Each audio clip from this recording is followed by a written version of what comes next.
Hello everybody, Trevor G. Blake from trevorgblake.com. If you like the message I have to talk about today on this YouTube video, please hit the subscribe button so it can be spread far and wide with other people you feel would benefit from hearing about it. I'm in one of my favorite parks right now. This is a canopy of African tulip trees that feel like friends to me because I've been coming here so many times over so many years. I always ask their permission if it's okay for me to stop and share some issues that I might have, or to ask for some solutions and for them to help me connect.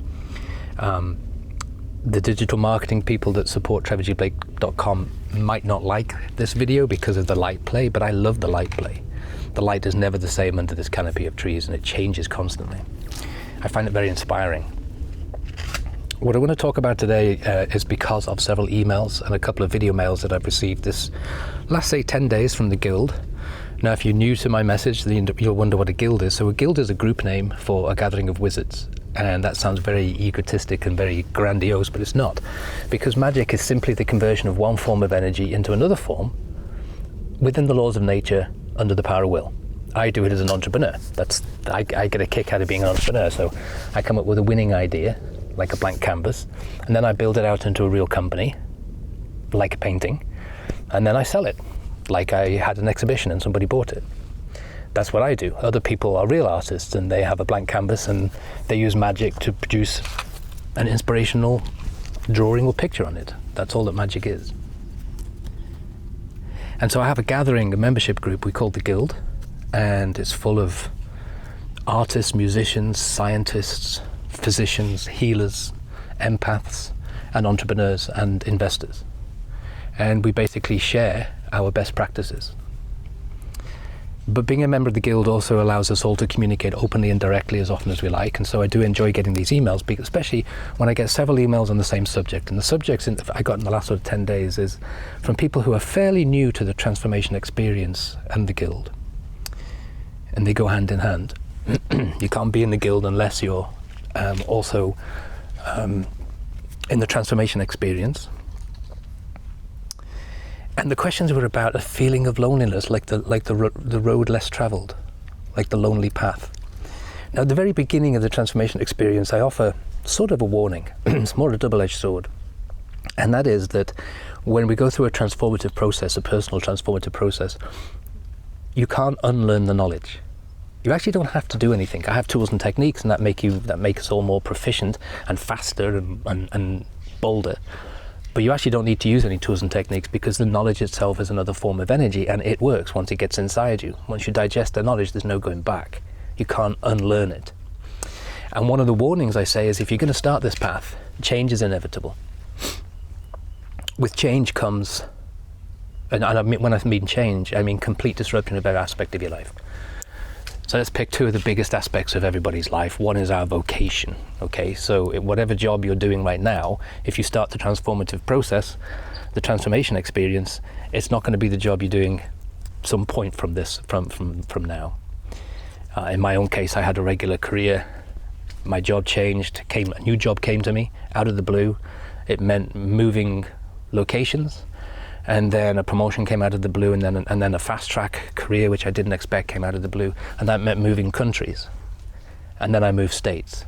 And then I moved out of the regular working field altogether and became an independent entrepreneur. All of that happened through the transformation process, and I mention it because change is difficult for a lot of people. It can be a bit overwhelming. But when we make those changes, everyone in our life changes too. Well, not everyone, but the majority of people.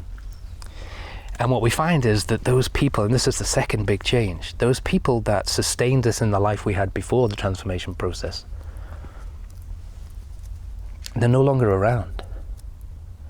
They either wander away by themselves because they see us differently now. Who does he think he is? He must have been on a course. Who is he to have these grandiose schemes and ideas?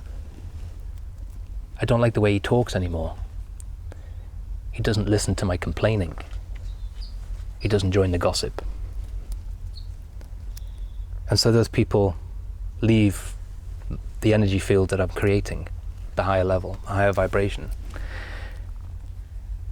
And other people I choose to leave behind because I can now see, one of the foundations of magic is the ability to observe. objectively. And so I can see in my life how having certain people in my group kind of kept me stuck in a place I didn't want to be. And so I did make some decisions to say, right, I'm not, I've sent that person love, but I'm moving on.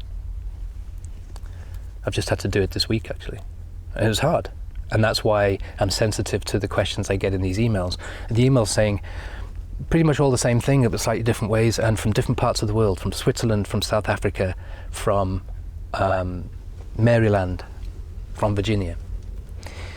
And they all said similar thing, like, my life has changed so dramatically since I started transformation. It's fantastic, amazing things come, but I suddenly feel lonely. And yet I want to be alone. I'm a bit confused by that.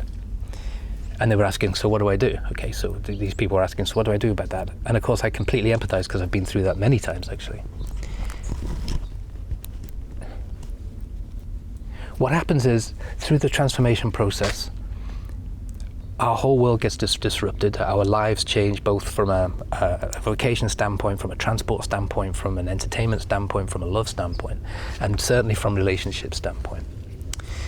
And there's a period in between those two things. There's a period of letting go, and then there's a period of waiting for the new group to show up.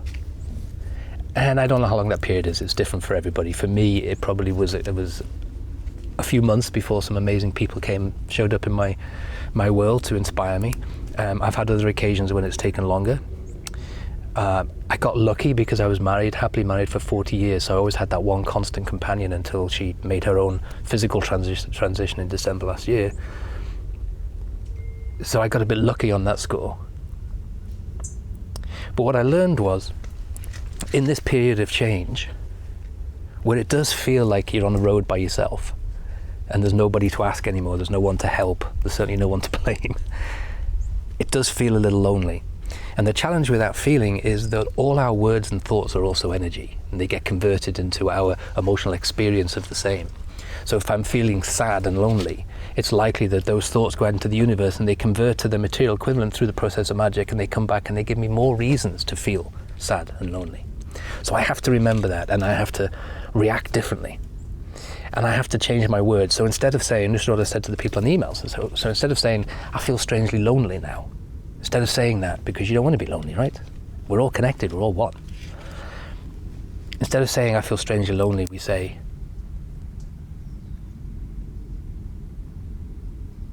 my soulmate shows up. We imagine walking on a sand beach, holding hands with someone who inspires us to be the best version of ourselves. And then we simply wait for them to show up. So we change our mindset from being against something we feel is uncomfortable, like loneliness, towards something that's positive, like being in the company of inspiring people. I even changed my mindset into being very comfortable in my own skin, because I can do this without feeling like a fool. I can talk to the trees. The trees have become my friends. If I ever feel, I don't feel lonely, but if I ever felt that I wanted companionship, I would just come amongst these trees. And so that's my response to that. I also want to make another comment about where the sense of loneliness comes from. It actually comes from the old world before the transformation process. Because when you think about it, we spend most of our lives deliberately separating ourselves. We give ourselves titles. We work for particular groups and push away the other groups. We give ourselves ranks. We have our little group of friends. We separate ourselves from nature. We seem to spend most of our life, or most of our lives, doing everything we can to disconnect. We give ourselves boundaries and borders. We learn tribalism. We're given a sense of judgment, good and bad, left and right. Through the transformation process, all that goes away, and we start to connect through the Higgs field with everyone and everything. And so although there's a period of change and disruption where we remember what loneliness is meant to feel like, because we feel this in our heart and we give it a name, through the transformation process, we connect through the Higgs field with everyone and everything, and we are never lonely ever again. And all we have to do is use our creative ability to send energy across the Higgs field, and we can connect with anybody, not just current, but in the past and in the future. It's a truly magical process. And then there's no more sense of loneliness.